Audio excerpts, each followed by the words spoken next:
Kyle. I wanted to do a quick live video today. You know, a lot of people watch our videos and they know us as the family that's thriving in chaos.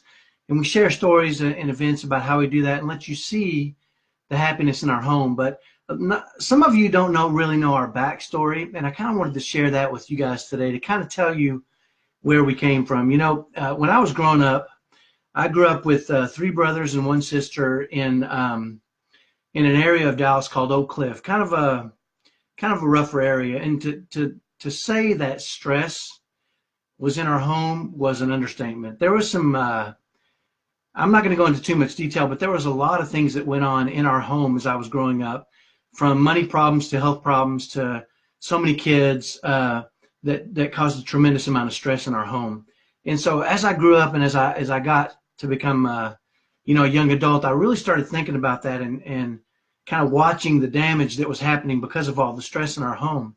And so when I decided to get married and have my own family, one of the things that I really wanted to have happen was that that we limited that stress and that we created a home where all of our kids wanted to be, where we had a lot of fun and a lot of joy and really experienced those things that I think we all want as families. And, as my wife and I had our first two sons, typical, we seemed to be doing a pretty good job of it. I mean, our kids were well adjusted, they were happy. And then our number three son came along. And you can probably tell where this is going, right? At about the age of 3, it seemed like all hell broke loose. I mean, there was these incredible meltdowns. There was things thrown. There was glass broken. There was tremendous screaming. And it just really, the stress in our home started to really ramp up and kind of really go through the roof. And I could see all the work we had done really starting to fail. And so it became really concerning to me.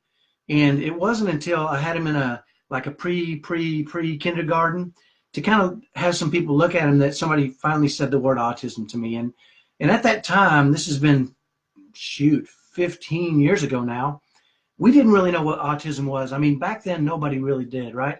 When you thought of autism, all you thought was a nonverbal kid sitting in a wheelchair that was stimming. And that was really the only model of autism we kind of had that long ago. And so we took him in and we got him diagnosed. And I can remember the day we got him diagnosed and the doctor came out and said he's on the autism spectrum. He has autism. I remember looking at my wife and she looked at me, and I think together we thought, okay, good. Now we know what we're up against. We haven't lost all ability to parent, right? There's something going on that we need to work with. But now that we know what it is, we can help him and we can help our family start to resolve these issues. And so we did everything they told us, from therapists to experts to doctors to ABA to floor time to ABI. I mean, you name it, we did it and we spent money on it. But it really didn't solve the problem. We were living in combat style stress. I mean, I'll never forget the day that we found out a group of our friends went to the park and they didn't invite us. And it made us start to realize that the damage that it was not only doing to our family, but we were losing friends. Or the time that we didn't get a call from our own family who was having a get-together because they knew if our kids came, if our family came, there would be so much disruption that it wouldn't be any fun for anybody. And we started to feel this isolation from the world. And it was hard. We started losing friends and family, and we really couldn't go and do the things that other people could do anymore. And it really felt isolating. And we kind of got on this autism roller coaster. And you know what I'm talking about when I say that, right? Because I'll never forget when my son was about 7 years old, I finally taught him, he's very nonverbal, and I finally taught him to say, I love you to his mom. Well, my wife and I, our heads exploded because we were so excited. And a few days later, he got a hole in his favorite pair of socks, and he tried to attack my wife and I with a fork that he grabbed out of the kitchen. And it seemed like this autism roller coaster was up and down. I'll never forget the time we finally potty trained our oldest of our two on the spectrum. He was 9 years old. And if you can imagine that, having a 9-year-old, a 6-year-old, and newborn twins with diapers, it was incredible for us. We were on at the top of the roller coaster. And less than a week later, he smashed his head through a plate glass window in a fit of rage. And I'll never forget, as I was holding him still to get stitches put in his head, those highs, those events that were so good were just gone. And we started to dig this kind of a hole of despair that we couldn't climb back to the surface on. The more bad things that would happen, the deeper this hole of despair got for us. And so, but I'll never forget the day that we had our tipping point as a family. It started on a Saturday morning. We were awakened by a screech, like a crazy scream, at about 6:30 in the morning. And my two sons on the spectrum, I have two sons on the spectrum, had escalated each other somehow, and they were passing it back and forth. And normally a meltdown will last anywhere from 15 to maybe 90 minutes. This one lasted for 4 hours. And it was horrible. I mean, there was smashed glass, things were getting thrown. My two oldest sons, typical boys, were in the room hiding in fear. And my wife and I were doing everything we could imagine, trying to get these boys to ramp back down and get them back to level ground. And I remember when we finally got them back down to a level spot, my wife and I kind of turned on each other. And I think sometimes when you're under a tremendous amount of stress, you want to blame somebody. And my wife and I started taking it out on each other. And she'd say stuff like, well, if you wouldn't have done this, and I would say, well, if you wouldn't have started that, and she says, well, if you would have said this, and we kind of just, really, it became an argument that wasn't stopping.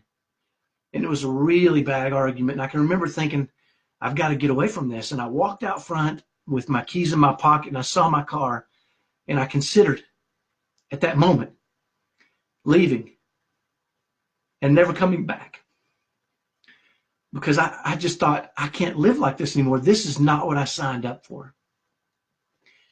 And at that moment, a memory of a lesson my dad had taught me popped into my mind.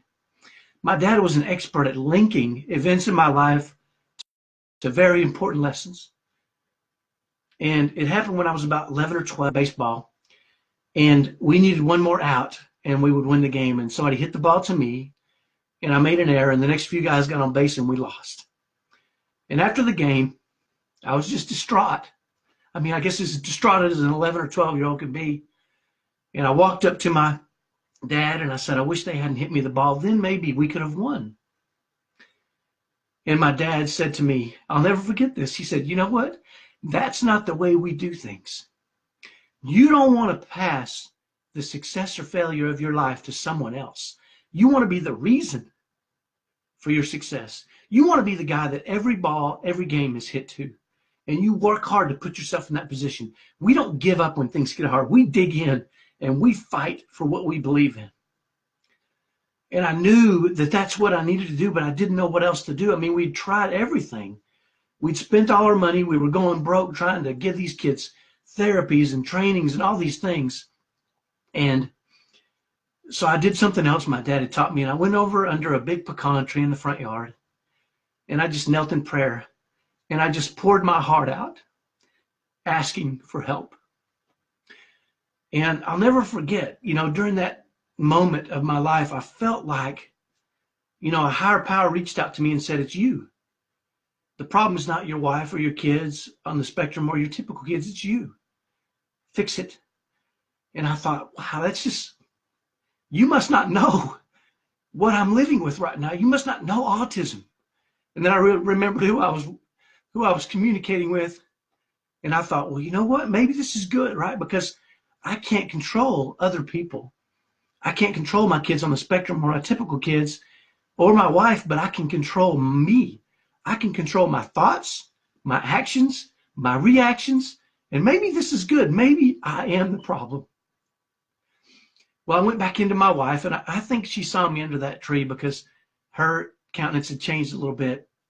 And I said to her, this isn't what I signed up for, but I'm willing to fight for our family. And that was the day, really, that things started to change for us. The very next day, we crafted a plan, and we started to create our curriculum. And that's the curriculum we now share with families that join our insiders. I realized, and this is what makes us happiest, is that it's not about fixing our kids on the spectrum. Certainly, we want to give them every opportunity to be and fulfill their true potential. But it's really about us as parents. How we manage those situations can increase that stress or lower that stress for our kids and our family on the spectrum. And that's what we learn, and that's what we share in our Insiders group. So that's kind of our story. It's kind of our backstory. This is a little bit longer video, but I wanted to share that with you to help you understand that just because you see us on here thriving and loving life and enjoying the experiences we have doesn't mean we haven't felt exactly what you felt. Because I know that you've been on that autism roller coaster. And I know you've been and experienced those depths of despair that we've experienced. And I want you to know you don't have to do that anymore. And that's what we want for you, for your family. That's what we want for every family who's living with and raising these kids on the autism spectrum. We can do better. We want that for you. So hopefully that's helpful. Hopefully it's kind of giving you an insight into some of what makes us tick as a family. And what makes us tick is seeing you as happy as we are. So if there's anything I can do for you, PM me. Let me know how I can help. If you want to see special videos that are just for you, let me know. I'd be happy to do those kind of things for you. And go out there, manage yourself in a way that allows your family to experience happiness, that lowers stress, and gives your kids on the spectrum every opportunity to fulfill their extreme potential. Have a great day. We'll talk to you next time. Bye-bye.